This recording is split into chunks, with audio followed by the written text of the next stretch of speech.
চিত্তচিরে চৈত্র মাস। মম সাহা। পর্ব ২০। আজ সূর্য তার উত্তপ্ততা দুহাত ভরে উজাড় করেছে বেকার যুবকদের জ্বালিয়ে দেওয়ার নামে। পথেঘাটে চাকরির খোঁজে হন্তদন্ত হয়ে অনবরত ছুটে যাওয়া বেকারদের বেলা সূর্য মানুষের মতন কঠোর হয়েছে। উত্তাপে সে ঝলসে দিতে চাচ্ছে বেকারদের দূর দূরান্তে হেঁটে যাওয়ার শক্তিকে। তবে বেকাররা সূর্যের চেয়েও তেজি হয়। মাথায় বেকারত্বের যে বোঝা, এই বোঝার চেয়ে আরও বেশি কঠিন তাদের কাছে কিছুই মনে হয় না। পেটে ক্ষুধা, পকেটে বাবার ওষুধের লিস্ট, হাতে প্রেমিকার বিয়ের কার্ড, মাথায় দায়িত্বের ভারী বস্তা, এসবকে ছাড়িয়ে যেতে পারে না সূর্যের তেজ। চাকরির ৬ নাম্বার পরীক্ষাটাও আজ দিয়ে দিল বাহার। মাঝে সে অনেক ছুটাছুটি করেছে একটা চাকরির জন্য, কত রাত ঘুমিয়েছে ফুটপাতে। রাতের রাস্তার ভয়ঙ্কর শীতলতায় বুকে বেঁধেছিল নিউমোনিয়ার সংসার। তবুও সে থামেনি। এখানে ওখানে যোগ্যতার বটবৃক্ষ ঝাঁকিয়ে করেছিল চাকরির সন্ধান। অথচ বাহার তখন জানতই না টাকার তৈরি এই অযোগ্য শহরে যোগ্যতা কেবল নিরেট নিশ্চুপ, মূল্যহীন, পরিত্যক্ত কবর। আজ বাহার তা জানে। তবে আজ তার একটা চাকরির জন্য তেমন হাহাকার নেই। বেকারত্ব তো সব কেড়েছে, এখন বেকারত্বের হাহাকার বাহারের ভেতর ছুতে পারে না। চাকরির চিন্তায় আজকাল তার আর রাত জাগতে হয় না। তবে আজ হুট করে মনে হল চাকরি তার প্রয়োজন। পায়ের নিচের একটা শক্ত ভিত্তি প্রয়োজন। মানুষ হয়ে জন্ম নিয়ে বেকারত্বের অভিশাপে কুকুর বিড়াল হয়ে বেঁচে থাকাটা জীবনের সবচেয়ে বড় ব্যর্থতা। আর একজন পুরুষের ব্যর্থতা সমাজের কাছে হাস্যকর। মাথার উপর রোদের প্রখরতা। ঘামে ভিজে গেছে শরীরের খুব সস্তার টি-শার্টখানা। এলোমেলো ঝাঁকড়া চুল লেপটে গেছে পরম অবহেলায় কপালের মধ্যিখানে। সিগারেটে ঝলসানো ঠোঁটগুলো আর গালে চাপদারির অবাধ বিস্তারে বাহার ভাইকে কেমন অবহেলায় হারানো নিদারুণ কোনো সুন্দর নির্দেশন লাগছে, যাকে দেখতে দেখতে কাটানো যাবে শত সহস্র যুগ। হুট করেই প্রচণ্ড পথচারীদের ভিড়ের মাঝে বাহারের মাথায় আর রোদ লাগছে না। সে হাঁটছে, তার তালে তাল মিলিয়ে একটা ছায়াও হাঁটছে। বিরাট ছায়া। বাহার অবাক হয়ে পাশ ফিরে তাকাতেই দেখল কাঁচ সমান চুলগুলো ঝুটি করে খুব সাদামাটা পোশাকে কি সুন্দর হাসি দিয়ে দাঁড়িয়ে আছে চিত্রা। কপালে অবস্থানরত ভ্রুদ্বয় আপনা-আপনি কুঁচকে গেল বাহারের। অবাক কণ্ঠে সে প্রশ্ন ছুড়ল, এই যে মেয়ে, এখানে কি? চিত্রা বাহারের পায়ের সাথে পা মিলিয়ে ডান হাতে ধরে রাখা রঙিন ছাতাটা নিয়ে হাঁটতে হাঁটতে বলল, রৌদ্রের মাঝে ছায়া হতে এসেছি। এই যে গরম আপনাকে কেমন নাজেহাল করে দিয়েছে, তা তো আমার মোটেও ভালো লাগে না গি। রোদ ভালো, রোদে শোক ভুলে যাওয়ার ওষুধ থাকে। অতিরিক্ত রোদ মাথায় থাকলে শোক তখন মস্তিষ্কে বিচরণ করতে পারে না। কিন্তু আমরা বরাবরই শীত পছন্দ করি। অথচ শীতলায় শোক গা হয়। যারা অতীব বিষণ্ণতায় ভুগে, তাদের উচিত সারাদিন রোদের দাবানো সহ্য করে পথ থেকে পথান্তরে ঘুরে বেড়ানো। আচ্ছা বাহার ভাই, এত মানুষের ভিড়ে যে এমন হেলেদুলে হাঁটছেন, বিরক্ত লাগে না? এই হাজার মানুষের ভিড়ে থাকলে একাকিত্ব অনুভব হয় কম? মনে হয় আমার মানুষ না থাক, অনেক মানুষ তো আমার আশেপাশে আছে। জীবনকে পজিটিভ অনুভব করাও, তবেই না বেঁচে থাকা সার্থক। চিত্রা একরাশ মুগ্ধতা নিয়ে তাকিয়ে রইল এই বেকার যুবকটার দিকে। কে বলেছে এ শহর কেবল অর্থের পূজারি? এই যে কিছু কিছু কিশোরীর মনে বেকার বাহার ভাইরাই তো একরাশ প্রশান্তি। চিত্রাকে ড্যাব ড্যাব করে তাকিয়ে থাকতে দেখে আর চোখে তাকালো বাহার। ফিচলে কণ্ঠে বলল, এভাবে তাকিও না মেয়ে, দুর্বলতা হানা দেয়। আচ্ছা মেয়ে, তুমি আজকাল বুকের বাপাসটায় উকিঝুঁকি দেও কেন? হেতাই কেন তব বিচরণ? বাহারের প্রশ্নে লজ্জায় লাল হল চিত্রার মুখ। বাহার ভাই দারুণ অস্বস্তি দিতে জানে। হাঁটতে হাঁটতে পথিমধ্যে বাদামও খেল দুজন। ভাগাভাগি হল আরও কিছু অনুভূতি। অষ্টাদশীর জন্য এই যেন ঢের। অবনী বেগম দেশে ফিরেছেন ৫ দিন হতে চলল। স্বাভাবিক সহজ-সরল জীবনযাত্রায় সে ফিরে এসেছেন। ভিনদেশে যা চোখ দেখেছে তা সে ভিনদেশেই যেন রেখে এসেছে। সে খবর কাউকে জানায়নি, সে কাউকেই না। বাড়িটাতে আবার কিছুটা গমগমে ভাব। কেবল মুনিয়া বেগমের শূন্যতাটা হুটহাট বেশ অনুভব হচ্ছে। এত খোঁজ খবর করেও মানুষটার কোনো খবর পাওয়া গেল না। চৈত্রের গল্প যেমন বৈশাখে হাওয়ায় মিলিয়ে যায়, তেমন মিলিয়ে গেল মানুষটা। কতগুলো দিন মানুষটা ছাড়া দিন কাটাচ্ছে সওদাগর বাড়ি। রান্নাঘরে রান্নায় ব্যস্ত অবনী বেগম।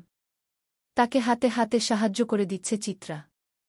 অহি আপা ভার্সিটিতে গেছে, না হয় সেও সাহায্য করত। আজকাল রোজা সওদাগরকে রান্নাঘরে তেমন দেখা যায় না। বেশ অদৃশ্য এক ক্ষমতার দাপট যেন পেয়ে বসেছে তাকে। না চাইতেও সবটা কেবল তার ইশারায় হচ্ছে। আর এসবের সবচেয়ে ভুক্তভোগী মানুষটা হল চিত্রা। হুট করেই চোখের বালি হয়ে গিয়েছে সে। রান্নাঘরের ভয়াবহ রকমের গরমে ঘেমে নে একাকার চিত্রা। ছোট মুখটা কেমন শুকিয়ে গেল। মাহীনতার অভাব যেন তার পুরো মুখমণ্ডলে বিস্তার করছে।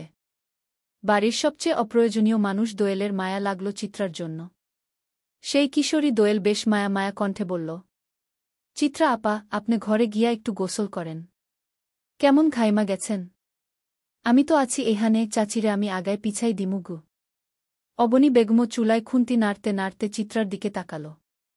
শ্যামলা মুখটা গরমে কেমন লাল হয়ে গেছে মেয়েটার। অবনী বেগমও আদুরে স্বরে বলল, হ্যাঁ চিত্রা, যাও তোমার ঘরে গোসল করো। গরমে কি অবস্থা হয়েছে তোমার? রান্নাঘরে এজন্য আসতে না বলি। যাও যাও। চিত্রা পেঁয়াজের শেষ টুকরোটা কাটতে কাটতে বলল, এই তো যাচ্ছি, আরেকটু। অবনী বেগম আর কিছু না বলে কেবল হতাশার শ্বাস ফেললেন। বাড়িতে আসার পর বাড়ির নিবিড় পরিবর্তনটা সে বেশ সূক্ষ্মভাবে খেয়াল করেছে। আর বেশিরভাগ সদস্য কেমন যেন এই পরিবর্তনের সাথে তাল মিলিয়ে চলছে নির্দ্বিধায়। একমাত্র তুহিনের জন্য পরিবর্তনগুলো ধারালোভাবে করতে পারছে না রোজা সওদাগর। ক্ষমতার লোভ সবচেয়ে বড় লোভ। এই লোভে মানুষ চোখ থাকতেও অন্ধ হয়ে যায়। পেয়ালগুলো সুন্দর করে কেটে ছোট চাচির সামনে রাখল চিত্রা। অবনী বেগম মাথায় হাত বুলিয়ে ধীর কণ্ঠে বলল, চিন্তা করো না চিত্রা, তোমার আম্মু ফিরে আসবে। সে তোমাকে এক মিনিটও চোখের আড়াল রাখতে পারত না, হয়তো অভিমান হয়েছে খুব, তাই এতদিন যাবৎ তোমার থেকে দূরে গু। অনেকগুলো দিন পর কারো স্নেহের হাত পেতেই অষ্টাদশীর প্রগা অভিমান ঠোঁট ফুলিয়ে ছিটকে বেরিয়ে আসতে চাইল। কিন্তু সে বের করতে দিল না। বরং অম্লিন একটা হাসি দিয়ে বলল, মা হয়তো দূরে আছে, কিন্তু আমি সবসময় অনুভব করি তাকে। তুমি চিন্তা করো না চাচি, আমি ঠিক আছি। অবনী বেগম আর কিছু বলার আগেই চিত্রা রান্নাঘর থেকে প্রস্থান করল। দীর্ঘশ্বাসে ভারী হল পরিবেশ। হাসিখুশি পরিবারটার আদলে থাকা মানুষগুলোর নির্মমতা বেরিয়ে আসছে যেন ভদ্রতার মুখোশ ঠেলে। ৫-১ ঝিম ধরা ভারী সন্ধ্যা, বৈরী তার বিবর্ণ বাতাস। অহি কাঁধের ব্যাগটা মুঠোয় চেপে ধীর গতিতে হাঁটছে। আজকাল চিত্রাকে তাদের বাড়ির গাড়িটা দেওয়া হয় না যাতায়াতের সুবিধার জন্য। মেয়েটার হাতে টাকাও বোধহয় নেই। অহি দিতে চাইলেও নেয় না। হেঁটে হেঁটে বাসে চেপে যাতায়াত করে সে। কলেজ বাসা থেকে কাছেই, রিক্সা দিয়ে আসা যাওয়া করা যায়, হেঁটেও আসা যায়, কিন্তু কোচিং বেশ খানিকটা দূরে। গাড়ি ছাড়া উপায় নেই। চিত্রার আবার বাস ট্রাভেলিং সহজ হতো না। বমি করে ভাসিয়ে দিত। অথচ আজ এ মেয়েটা নির্দ্বিধায় আসা যাওয়া করছে সে বাসেই। চিত্রার প্রতি এমন অন্যায়ের নীরব প্রতিবাদে অহিও বাড়ির গাড়ি ব্যবহার ছেড়ে দিয়েছে। অহির দ্বিতীয় বর্ষের ফাইনাল পরীক্ষা চলছে। সারা রাত দিন পড়াশোনা করেও তার তৃপ্তি মিলছে না। পরীক্ষার হলে গেলেই সে যেন সব ভুলে যায়। কি একটা অবস্থা! এই যে মিস, শুনেন প্লিজ গো। পরিচিত কণ্ঠ নীরব রাস্তায় যেন ঝঙ্কার তুলল। অহির ঝিমিয়ে থাকা চিত্ত মিনিটেই চঞ্চল হয়ে উঠল। কপাল কুঁচকে বিরক্ত ছড়িয়ে গেল তার সারা মুখে। পায়ের গতি থেমে গিয়েছে ততক্ষণে।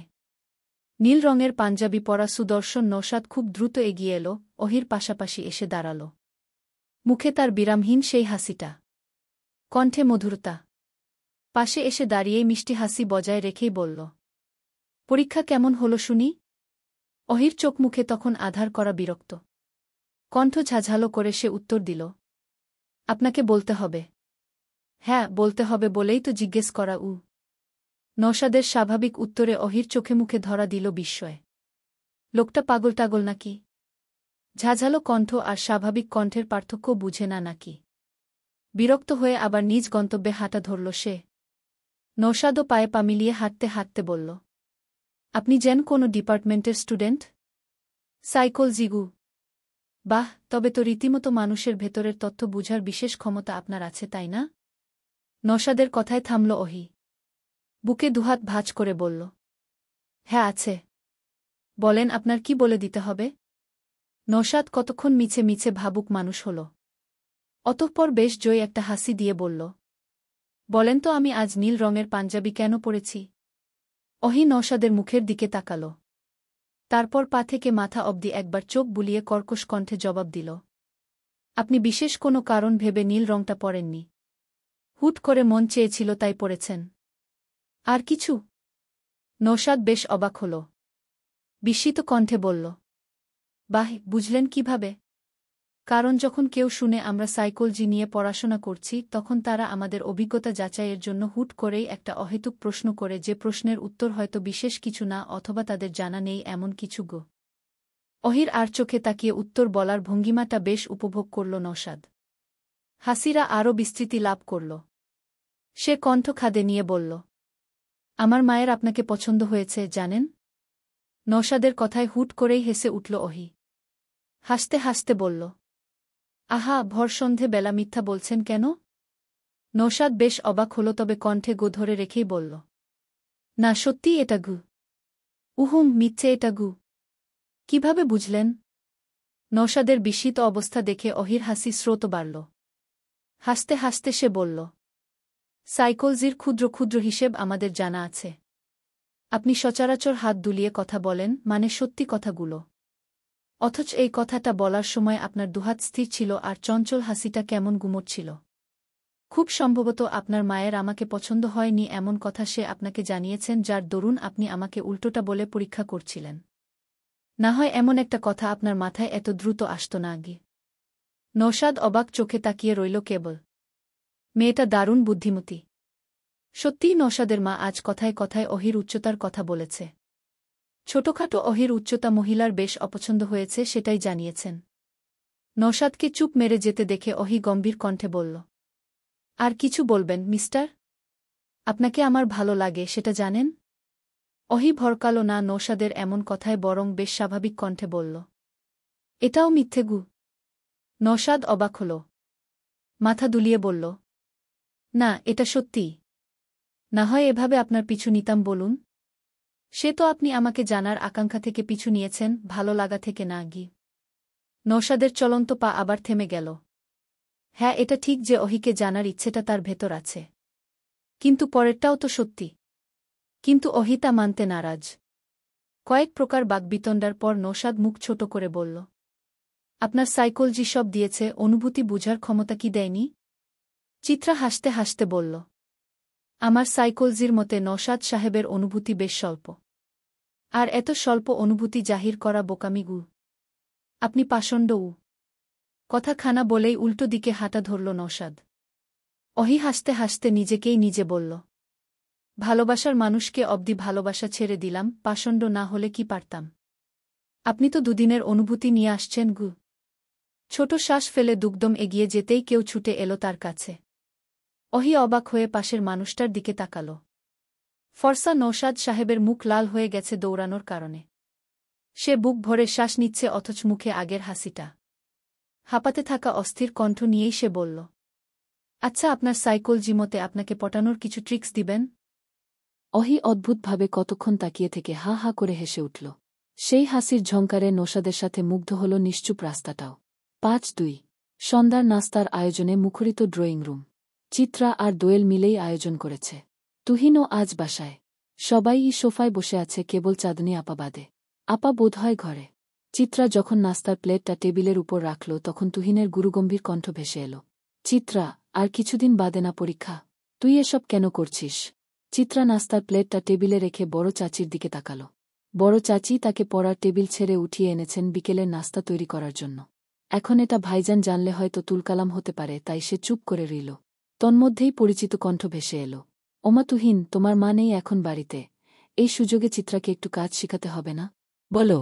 দরজার কাছে বাহার ভাইকে দাঁড়িয়ে থাকতে দেখে চমকে উঠল চিত্রার সাথে বাহার ভাইয়ের এহেন কথা।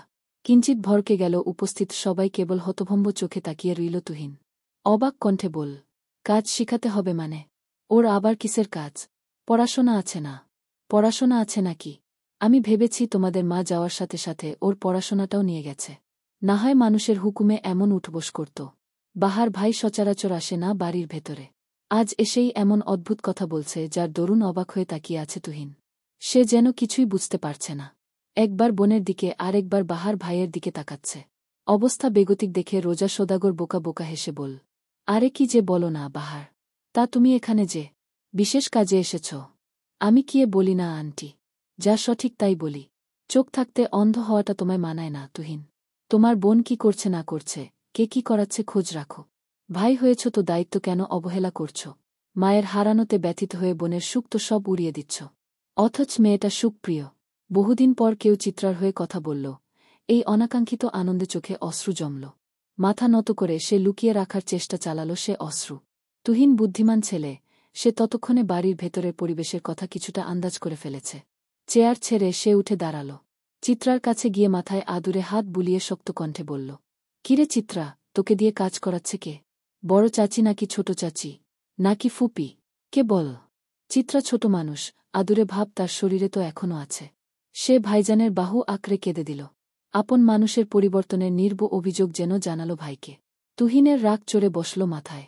বোনকে এক হাতে ধরে টেবিলের সব খাবারের প্লেট এক এক করে ছুঁড়ে মারল ফ্লোরে।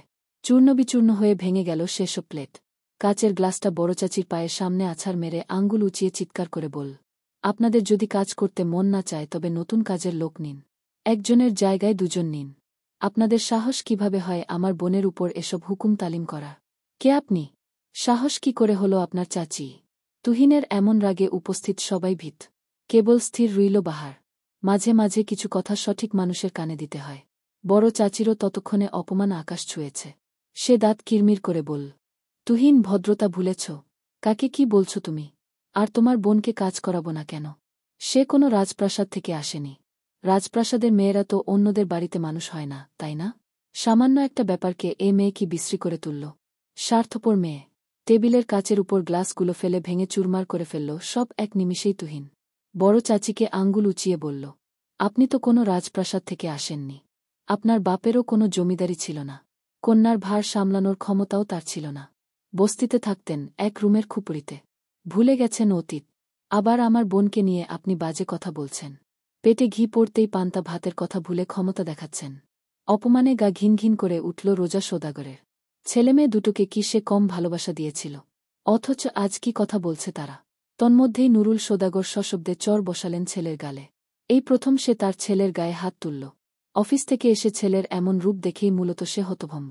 তুহিনের চোখ তখন ভয়ঙ্কর রকমের লাল। ফর্সা মুখে তখন তুমুল আক্রোশ। চিত্রা ছুটে সিঁড়ি বেয়ে নিজের রুমের দিকে চলে যেতে নিলেই সিঁড়ির সামনে দাঁড়িয়ে থাকা টলমলে চোখের চাঁদনি আপা তার হাত ধরে আটকে দিল। চিত্রা হাত ঝাড়া দিয়ে রুমের ভেতর প্রবেশ করার সময় ভারী কিছু পড়ে যাওয়ার শব্দ হল। পিছু ফিরে তাকাতেই চিত্রার চক্ষু চরকগাছ। বড় আপার শরীরটা নিচের সিঁড়িতে পড়ে আছে।